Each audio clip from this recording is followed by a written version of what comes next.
श्री स्वामी समर्थ. परमात्मा कधीच कुणाचे भाग्य लिहत नाही. आयुष्याच्या प्रत्येक वळणावर आपले विचार, आपले व्यवहार आणि आपले कर्मच आपले भाग्य लिहितात.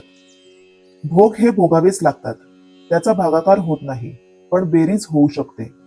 कर्म चांगलं असेल तर थोडीफार वजाबाकी होण्याची शक्यता असते. कर्मांची परतफेड करावीच लागते. त्यासाठी कर्म करताना नेहमीच चांगले कर्म करा. कारण ब्रह्मांडातील कोणताही नियम बदलू शकतो, पण कर्मांचा सिद्धांत कधीही बदलत नाही. श्री स्वामी समर्थ. श्री स्वामी समर्थ. जय जय स्वामी समर्थ. अवधूत चिंतन श्री गुरुदेव दत्त. स्वामी भक्त हो.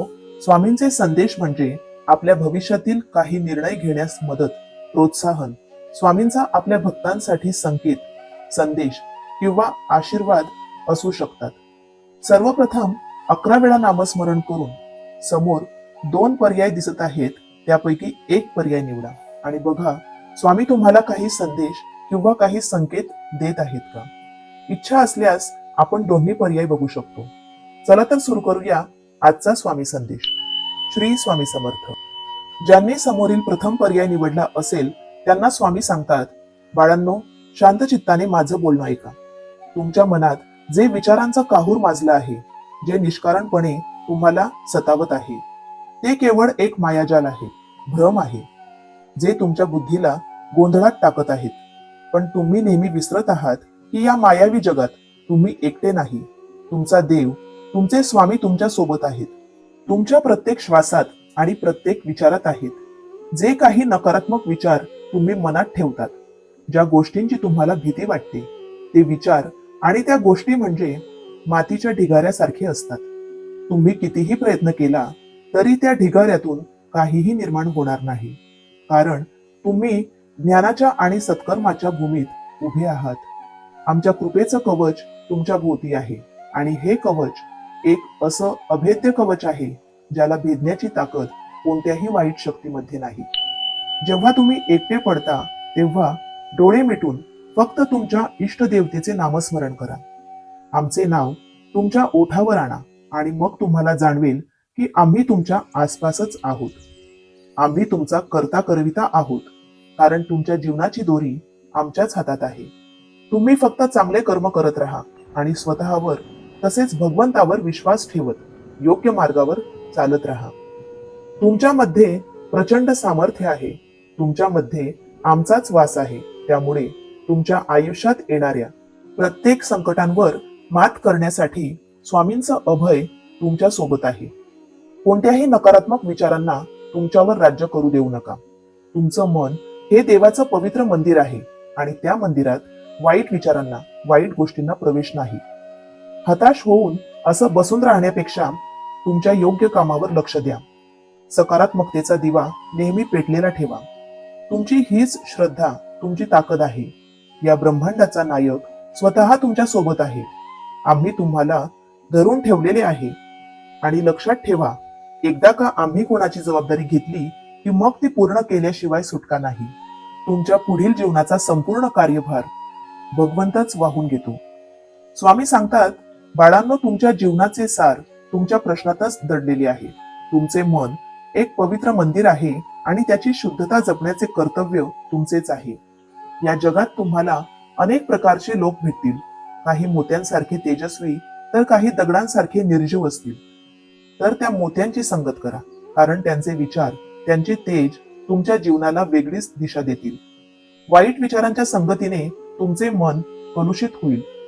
त्यात पडून राहणे म्हणजे आत्म्याला अंधारात ढकलण्यासारखे आहे. हे लक्षात ठेवा. यशाचे शिखर सोन्याचे नसून ते कठोर परिश्रमांच्या दगडांनी आणि घामाच्या शिंपल्यांनी कोरलेले असते. यशाच्या शिखरावर पोहोचण्यासाठी अनेक वर्षे लागतात, पण एक छोटीशी चूक तुम्हाला परत खाली खेचू शकते. हीच जीवनाची कठोर परीक्षा आहे. प्रत्येक पायरीवर सावध राहा. आपले ध्येय स्पष्ट ठेवा आणि अहंकारापासून दूर राहा. कधीही निराश होऊ नका.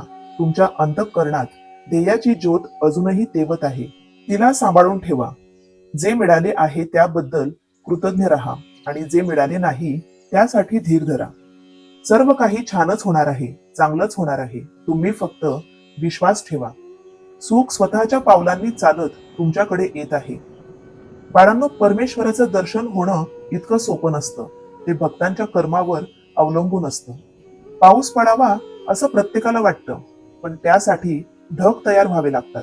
आकाशात वाफेचे रूपांतर होऊन त्याचं पावसात बदलणं आवश्यक असतं. त्याचप्रमाणे जेव्हा समर्पणाचे रूपांतर कृपेच्या पावसात होईल, तेव्हाच देवाचे दर्शन होईल. तुम्ही पाहिलेली स्वप्न ही केवळ स्वप्न नसून तुमच्या आत्म्याची हाक आहे. त्यांना पूर्ण होण्यासाठी थोडा वेळ लागेल, पण ती निश्चितच पूर्ण होतील. काही कारणास्तव उशीर होत असेल तरी खचून जाऊ नका. लक्षात ठेवा, कोणतीही गोष्ट पूर्ण होण्यासाठी इतर कारणांप्रमाणेच तुमचे कर्मांचे भोग देखील कारणीभूत असतात. ते पूर्ण झाल्याशिवाय देव, भगवंत देखील त्यात हस्तक्षेप करू शकत नाही. स्वामी सांगतात, मनाने तुटलेल्या अवस्थेतून सावरण्यासाठी एकमेव मार्ग म्हणजे अध्यात्म. आम्ही तुमच्या आयुष्यातील भोग, अडचणी कमी तर करू शकणार नाही, पण हो, स्वामी सेवेमुळे, नामस्मरणामुळे तुम्हाला त्या सर्व अडचणी, संकट फुलाप्रमाणे नक्कीच भासतील. लक्षात घ्या, तुमच्या जीवनात येणाऱ्या अडचणी, संकट तुम्हाला थांबवण्यासाठी नाही, तर तुम्हाला मजबूत करण्यासाठी आलेली असतात. आयुष्यात येणारी अनेक संकट आपल्या नकळत जेव्हा टळून जातात, ती टळलेली संकट म्हणजेच गुरुकृपा. स्वतःवर आणि तुमच्या ध्येयावर अटल श्रद्धा ठेवा. आमच्यावर विश्वास ठेवा. तुमच्या या जीवनाच्या प्रवासात योग्य लोकांची निवड करा आणि कधीही हार मानू नका. तुम्ही ज्या गोष्टीवर पूर्ण श्रद्धा ठेवतात, ती गोष्ट तुमच्या आयुष्यात नक्कीच चमत्कार घडवते. निश्चिंत राहा, स्वामी तुमच्या सोबत नेहमीच आहेत.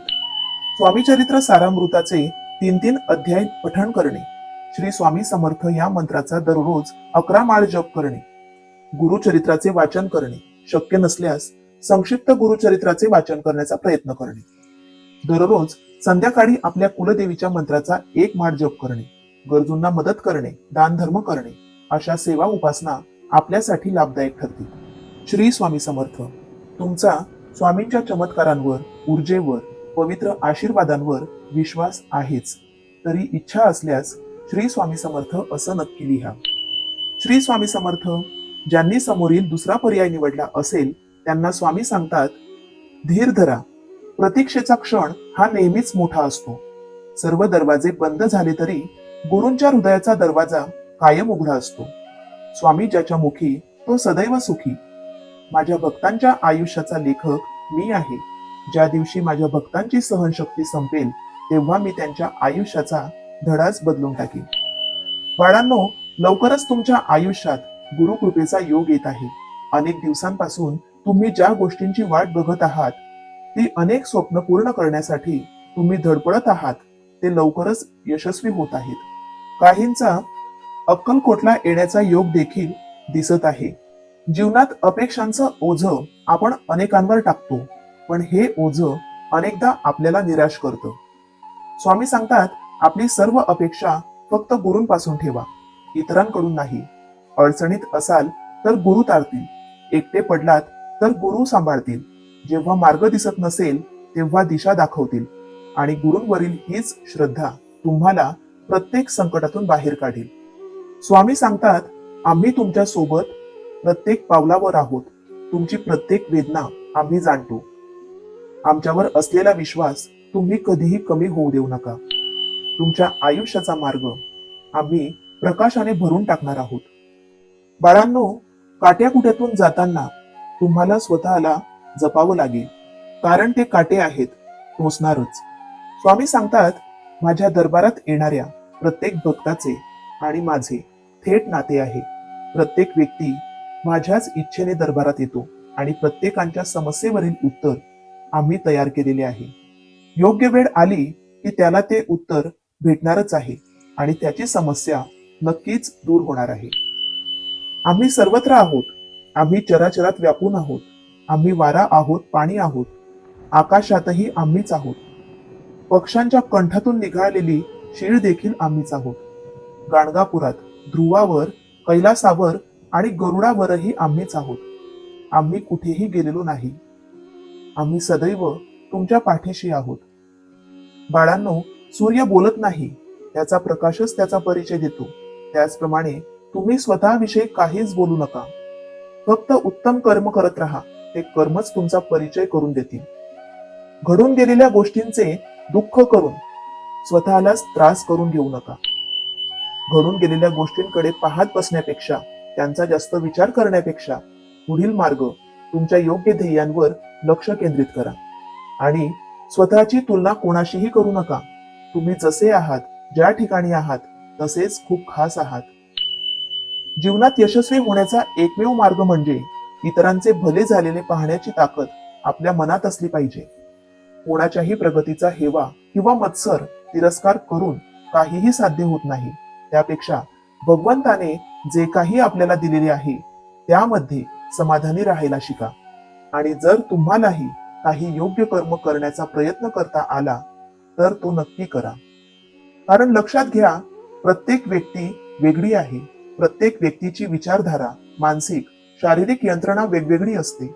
भगवंताने प्रत्येकालाच काहीतरी खास योजनेसाठी जन्माला घातलेले आहे. त्यामुळे स्वतःला ओळखा, स्वतःच्या गुणांना ओळखा, सर्वांशी प्रेमाने राहा, आपुलकीने वागा. तुमच्या आयुष्यामध्ये प्रत्येक गोष्टीवर विचारपूर्वक निर्णय घेऊन कृती करा. पण काही वेळा इतकाही विचार करण्यात वेळ घालवू नका की तुमचे संपूर्ण आयुष्य विचार करण्यातच निघून जाईल. अरे, माणूस म्हणून जन्माला आलेला आहात, माणूस म्हणून जगा. क्षणभराच्या सुखासाठी लाख मोलाची माणुसकी विसरू नका. स्वामी सांगतात, नकळत तुझ्या समोर असा एक क्षण येईल ज्याची आशा तू सोडली होतीस ते सर्व स्वप्न साकार होईल. काळ कितीही वाईट असू दे, परिस्थितीचा कितीही डामडौल होऊ दे, पण काळजात जर स्वामी असतील, तुमचा देव असेल, तर विजय तुमचाच आहे. बाळा, तुझी जीवन नौका कितीही मोठ्या संकटात असू दे, तू फक्त एकदा आम्हाला मनापासून हाक मार आणि मग बघ आम्ही तुझ्यावरील संकटांचे निवारण कसे करतो. ठाम राहायला शिका. निर्णय चुकला तरी काही हरकत नाही. स्वतःवर विश्वास असेल तर आयुष्याची सुरुवात कुठूनही करता येते. स्वतःच्या कर्मांवर आणि प्रामाणिकपणावर निसंकोच विश्वास ठेवा. योग्य वेळ आली की तो इतकं देणार की मागायला काहीच उरणार नाही. ध्येय दूर दिसत आहे म्हणून रस्ता सोडू नका. स्वप्न मनात धरलेलं कधीच मोडू नका. पावलोपावली येतील कठीण प्रसंग, फक्त ध्येय पूर्ण होईपर्यंत हार मानू नका. निश्चिंत राहा, काळजी करू नका. स्वामी नेहमी सोबतच आहेत. श्री स्वामी समर्थ या मंत्राचा दररोज 11 माळ जप करणे, स्वामी चरित्र सारामृताचे 3-3 अध्याय पठण करणे, औदुंबर वृक्षाला दर गुरुवारी 11 प्रदक्षिणा मारणे, संततीच्या किंवा स्वतःच्या चांगल्या स्वास्थ्यासाठी दर सोमवारी महादेवाच्या पिंडीवर पाण्याचा अभिषेक करत महामृत्युंजय मंत्राचा जप करणे, वृद्ध व्यक्तींची तसेच गरजूंची मदत करणे, सेवा करणे, अशा सेवा उपासना आपल्यासाठी लाभदायक ठरतील. श्री स्वामी समर्थ. श्री स्वामी समर्थ. स्वामी भक्त हो, आजचा स्वामी संदेश ऐकल्यानंतर श्री स्वामी समर्थ लिहिण्यास विसरू नका. सेवा करा, सेवेकरी व्हा. श्री स्वामी समर्थ. श्री स्वामी समर्थ. जय जय स्वामी समर्थ.